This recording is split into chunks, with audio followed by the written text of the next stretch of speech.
had Kidnapping 1 and Kidnapping 2 and aggravated robbery, second-degree burglary, and then they threw a thing called crime of violence in, that if you get convicted, they double your sentence. Mm-hmm. So it's ×2. So I had to think hard on this. I'm going to see the guy I kidnapped Saturday night in Tucson. The guy I kidnapped in 1988, 87, he's coming to the show Saturday night in Tucson. This Saturday. Hysterical. He's been waiting for the last month. He's been calling me 3 times a week, and I won't answer his call at the Courtroom because he didn't show up to Tempe last year.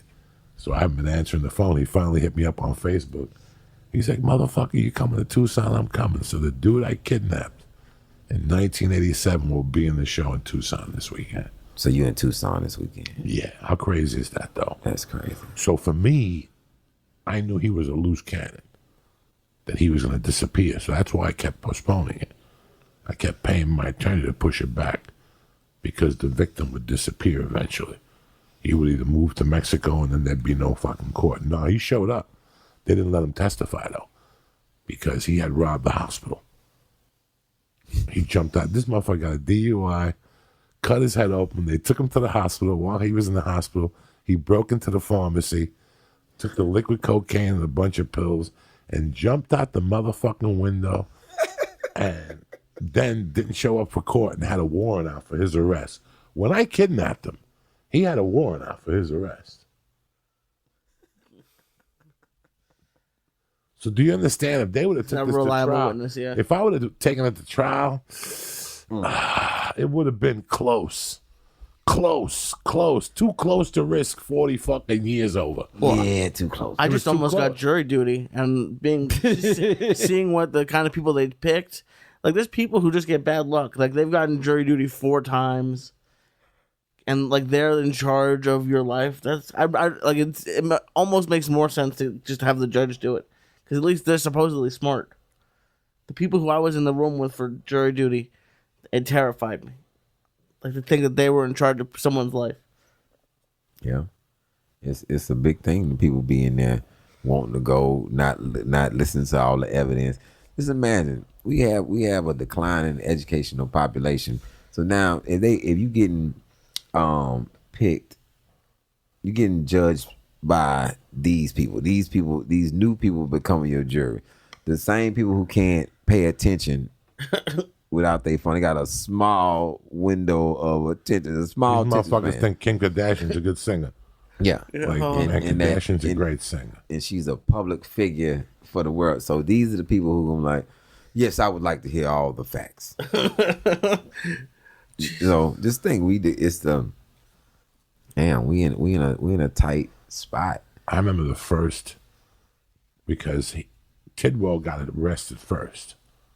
He got caught with Vela in the trunk of the car. So he got the public attorney. So when I walked in there, I knew exactly. That's beautiful for me, because now I can't get a public attorney. I got to get a court-appointed real motherfucking attorney.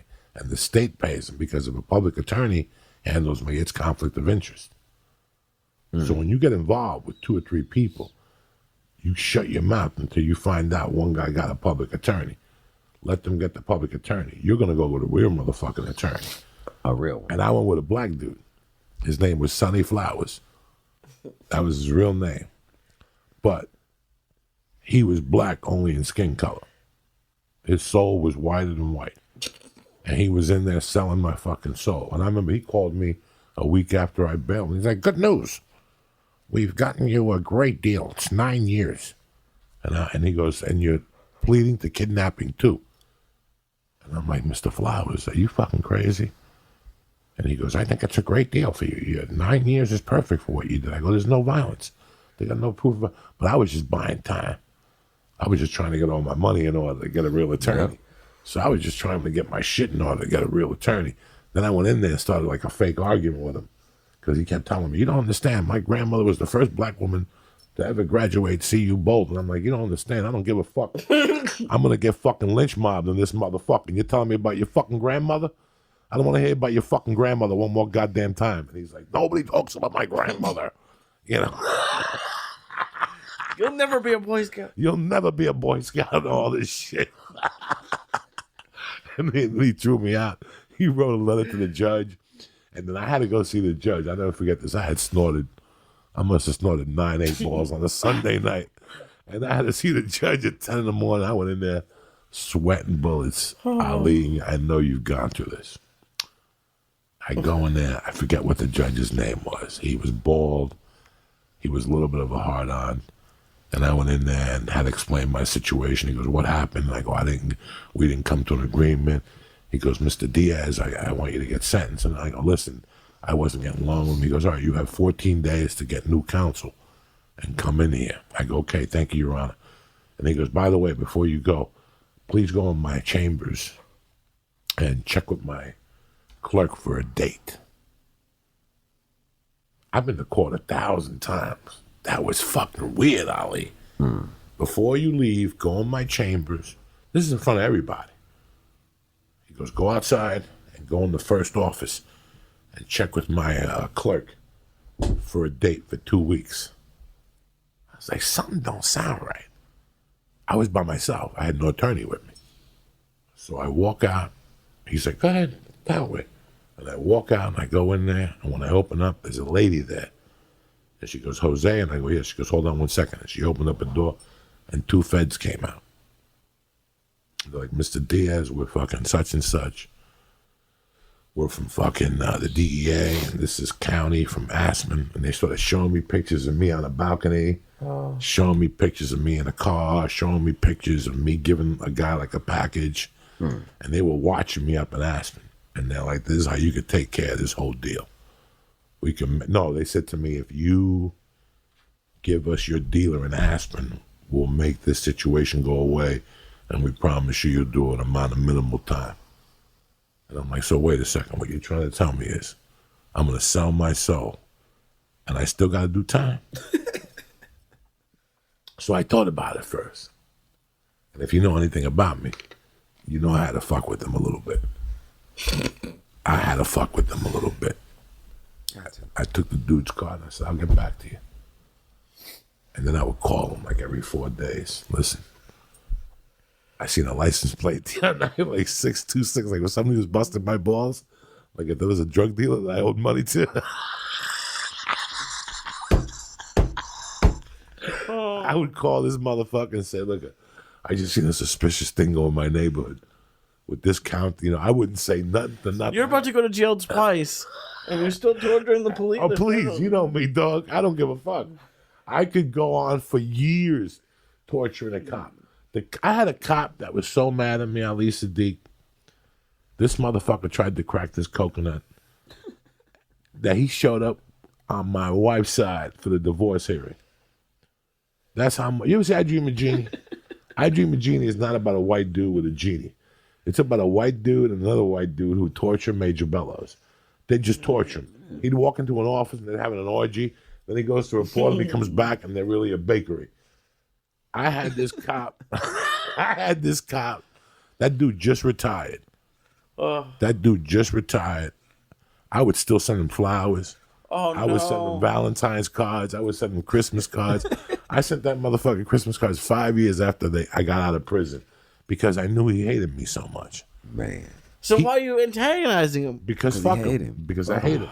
I want him to fucking go to his grave thinking about how much he fucking hated me and how he couldn't do dick to me. Because he kept telling me the thing, you're going to do 50 fucking years. I'm going to make sure of it. And I'm like, dog. God damn it. They call that cop on you. He's been farting on me. What can you? I know. What can you charge of chemical warfare? Dog, I tortured that motherfucker, Ali. Remember, Ali, that dude started on me for a credit card fraud.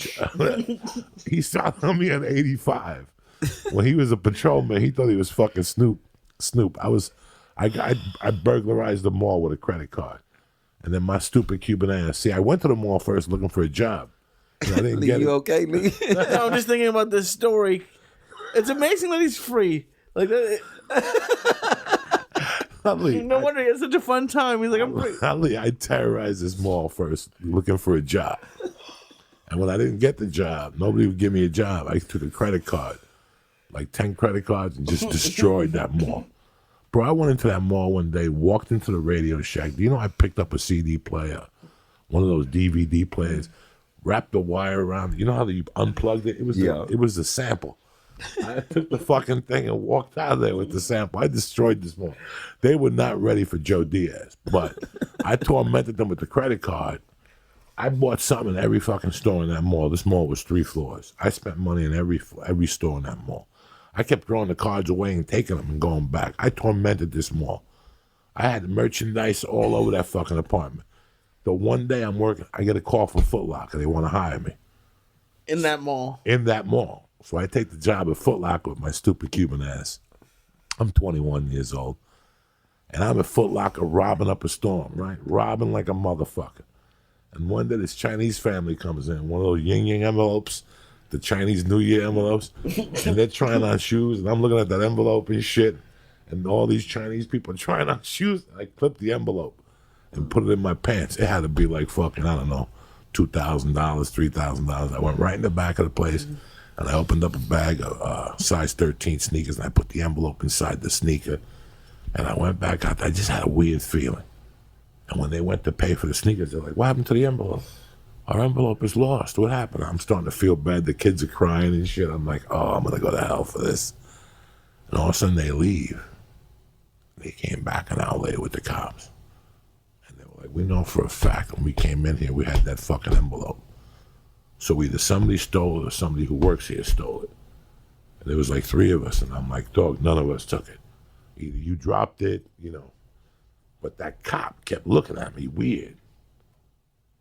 And 2 days later, that motherfucker comes back and he goes, can I talk to you for a second? He goes, I just got a report that there's a guy that matches your description that bought a bunch of jewelry and whatever. So we're waiting for the cameras to come back. Is this you? You might as well turn yourself in now. This motherfucker came every 7 days.